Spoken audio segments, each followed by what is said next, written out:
केंद्रीय सरकार ने एक अग्निपथ योजना लागू की है जो युवाओं के भविष्य के साथ खिलवाड़ है और हमारे देश को भी कमज़ोर करने के लिए जो है सैन्य शक्ति को कमज़ोर करने की एक साजिश है। और आम जनता, आम आदमी, आम युवा इसका विरोध कर रहा है। जिस प्रकार कृषि कानूनों का विरोध हुआ और केंद्रीय सरकार को वो कृषि कानून वापस लेने पड़े, इसी प्रकार ये युवाओं का विरोध है, देश के आम आदमी का विरोध है। केंद्रीय सरकार इसको जल्दी से जल्दी वापस ले, नहीं तो जो है युवाओं की शक्ति जो है इस सरकार के शासन को उखाड़ फेंकेगी। बीजेपी वाले अभी जीत की खुशी भी मना रहे हैं, कई जगह उनकी परसेंटेज भी कम है। बहुत शायद बीजेपी वालों ने परिणाम का पूरी तरह से निरीक्षण नहीं किया। मुख्यमंत्री जी के गृह जिले में 3 नगर पालिकाओं में चुनाव थे। तीनों नगर पालिकाओं में बीजेपी की हार हुई। डिप्टी चीफ मिनिस्टर का उचाना हल्के में, उचाना में नगर पालिका के चुनाव थे, उसमें भी जो है इसको हार हुई। डिप्टी चीफ मिनिस्टर और चीफ मिनिस्टर के हल्कों में हार होना यह क्या खुशी की बात है। रहा टोटल 26% के करीब इनको वोट मिले हरियाणा में।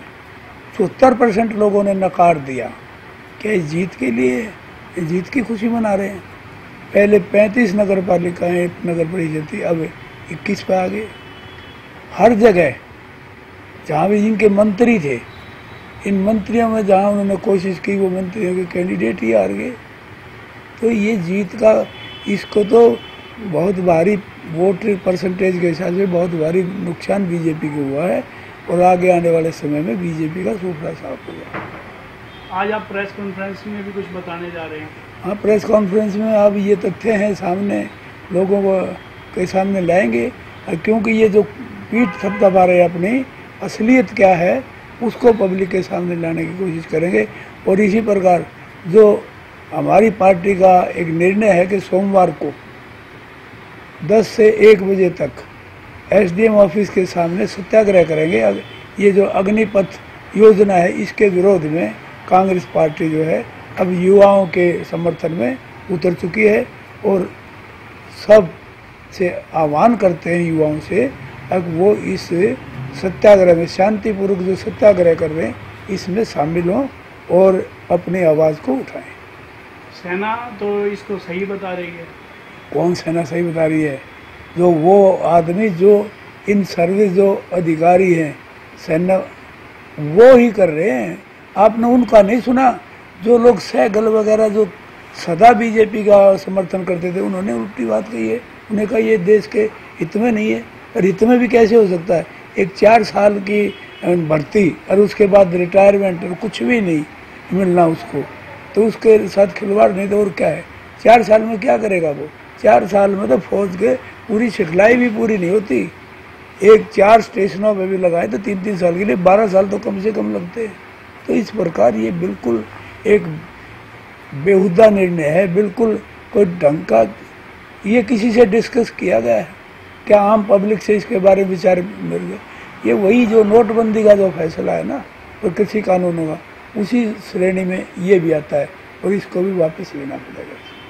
कुछ नेताओं का तो कहना है कि ये जो है जो भी अपना कोई भी अगर बात होती है वो थोप देते हैं, जैसे आप नोटबंदी की भी बात कर रहे हैं। हाँ, तो कोई ये जो है डिक्टेटरशिप है। सेंट्रल गवर्नमेंट में किसी मंत्री को किसी उसको अपनी बात रखने का अधिकार नहीं। 2 आदमी इसका फैसला करते हैं और जो वो फैसला करते हैं, चाहे गलत हो चाहे सबको मानना पड़ता है। तो यहाँ जो जिस ढंग से यहाँ सरकार चल रही है, केंद्रीय सरकार, वो गरीबों की सरकार नहीं है, पूंजीपतियों की सरकार है।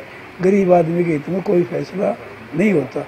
आज युवाओं के हक, किसानों के हक में गलत फैसला हुआ, किसानों के हक में गरीब आदमी का नोटबंदी का करके गरीब आदमी मार दिया, को अमीर आदमी लाइन में लगा। सारे फैसले ऐसे करती है। इससे जो है ना आम जन दुखी है, जनमानस दुखी है। ये सिर्फ धर्म की, जाति पाति की राजनीति करके देश का बंटवारा करते हैं और इनका कोई काम नहीं, कोई विकास विकास के नाम पर जीरो है।